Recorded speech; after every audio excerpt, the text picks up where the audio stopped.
तो आज हम लोग कक्षा 10 की अपनी पहली प्रश्नावली का फर्स्ट पॉइंट 1 यानी कि 1.1 जो प्रश्नावली है उसका पहला क्वेश्चन का पहला पार्ट करते हैं। और इसमें है क्या, यूक्लिड विभाजन एल्गोरिथम का यूज करके हमें एचसीएफ पता करना है। एचसीएफ मतलब महत्तम समापवर्त निकालना है। ठीक है, एचसीएफ को हम लोग हिंदी में क्या बोलते हैं, मासापाई। लेकिन अब एचसीएफ इतना कॉमन है कि हम लोग हिंदी के बच्चे भी मासापाई लिखते हैं, ओ सॉरी एचसीएफ ही लिखते हैं। हाईएस्ट कॉमन फैक्टर इसको हम लोग इंग्लिश में बोलते हैं। ठीक है, करते क्या है इसमें, हम लोगों ने पहले थ्योरम में देखा हुआ है कि आप 135 यानी कि जो छोटी संख्या है उससे बड़ी संख्या में भाग दीजिए। ठीक, एक बार जाएगा 135 आ जाएगा।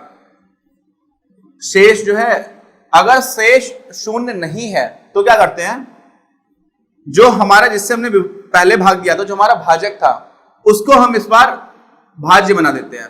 ये हमारा भाजक था, इस बार भाज्य बन गया। आसान भाषा में जो भी शेष बचा है उससे आप क्या करोगे, जिससे आप पहले भाग दे रहे थे उसी में भाग देना स्टार्ट कर दो। ठीक, ये तो भाजक और भाज्य में कंफ्यूजन हो सकता है अननेसेसरली। फिर 90 से एक बार ही भाग जाएगा, आ गया 45। अभी भी शून्य नहीं मिला, आपको शेष शून्य मिलना चाहिए। अगर जब तक नहीं मिला तो आप ये प्रोसेस कंटिन्यू करते चले जाओ, चलते चले जाओ। क्या हो जाएगा, 90 में आप भाग दोगे,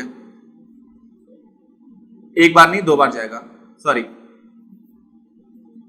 90 0।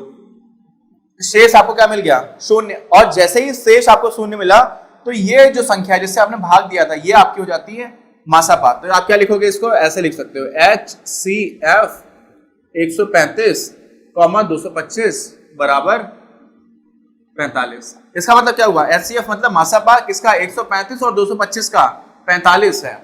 बस ये हो गया आपका उत्तर। दूसरा प्रश्न कर लेते हैं, बहुत ही आसान है, इसमें कोई टाइम लगेगा ही नहीं, है ना। आप भी सोचोगे कि क्या ये सब इतना आराम आराम के क्वेश्चन है, इतना धीरे धीरे, इसको तो बहुत ही जल्दी कर सकते हैं सारे प्रश्न को। ठीक, दूसरा प्रश्न क्या है, 196 और 38,220 है।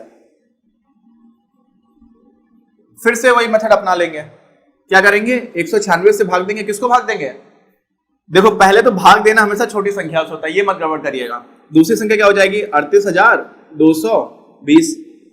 अच्छा, अब यहां पर जब बड़ी संख्याओं से हम लोग भाग करते हैं ना, तो थोड़ा सा हमें अंदाज लगाना आना चाहिए। 196 मान लो 200 होता, ठीक 200 होता तो क्या इसमें 2 बार भाग जा पाता, नहीं जा पाता। और 196 थोड़ा सा ही छोटा है। 190 होता तो यहाँ पर 380 होता तो चला जाता, लेकिन 196 है तो 392 होता तो 2 बार में भाग जाता। ठीक, इसलिए एक ही बार भाग जाएगा।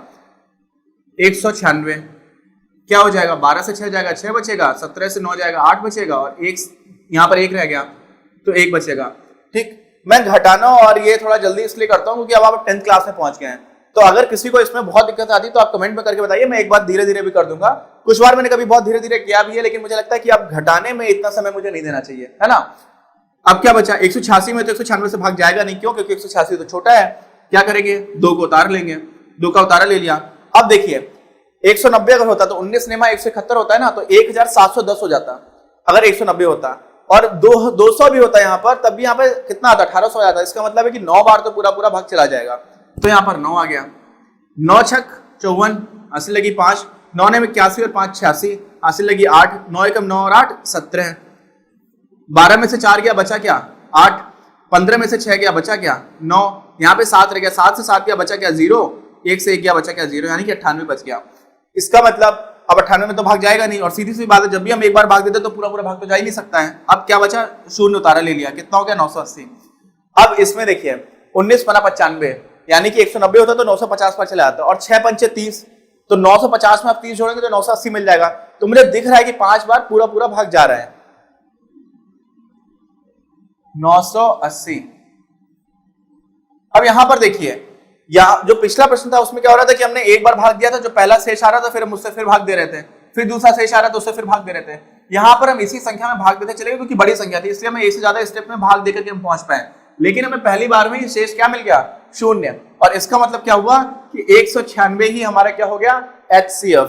तो यहाँ पर क्या लिख देंगे, लिख देंगे HCF। आप मासापा भी लिख सकते हो, ठीक है, महत्तम समापवर्तक किसका, 196 का, और 38,220 का क्या हो गया, 196 ही हो गया, समझे। अब क्या करते हैं, तीसरा प्रश्न है 867 और 255। क्या है, 867 और 255। आप कहेंगे सही है, बहुत ही आसान है। आप क्या करोगे, 867 से 255 में भाग दे दोगे, है ना, राइट। हमेशा छोटी संख्या से देना होता है, तो 867 से आप भाग नहीं देंगे, किससे भाग देंगे, 255 से। 255 से किसमें भाग देना है, 867 में। यहां पे फिर से अंदाज लगाएंगे, अंदाज लगाने में हम छोटी संख्या होगा, एक अंक आप हटा दो, यहां पर भी एक अंक हटा दो, तो 25 से 86 में भाग दोगे तो कितनी बार जाएगा, 25 या 75, यहां से आइडिया लग जाता है ना। तो ऐसे हम लोग करते हैं, तो क्या होगा, 3 बार भाग जाएगा, क्या हो जाएगा, 3 5 15 की 5 हासिल लगी 1, 3 5 15 16 6 हासिल लगी 1, 3 2 6 और 1 7, क्या हो गया 2 0 1, 102 आ गया। अब 102 शेष जो है वो शून्य तो है नहीं, तो हम क्या करेंगे, 102 से किसमें भाग देंगे, 255 में। 102 दूनी 204, क्या आ गया शेष 51, 51 से किसमें भाग देंगे, 102 में, कितनी बार जाएगा, 2 बार, 102, और ये आपका उत्तर हो गया। इसका मतलब 51 जो है वो क्या हो गया आपका, मासापा। तो आप क्या लिख दोगे यहाँ पर, मासापा, एचसीएफ लिखना चाहो एचसीएफ लिख दो, किसका किसका, 255 और 867, क्या हो जाएगा 51। ये आपका पहला प्रश्न हो गया। अब दूसरे प्रश्न को हम लोग मिलेंगे दूसरे वीडियो में, इतना आसान था ये सब। अगर आपको ये वीडियो पसंद आया तो प्लीज इसे अपने दोस्तों के साथ शेयर करें, लाइक करें, आपके अपने चैनल अपनी क्लास को सब्सक्राइब करें और बेल आइकन को प्रेस करना ना भूलें। Thank you very much, have a nice day.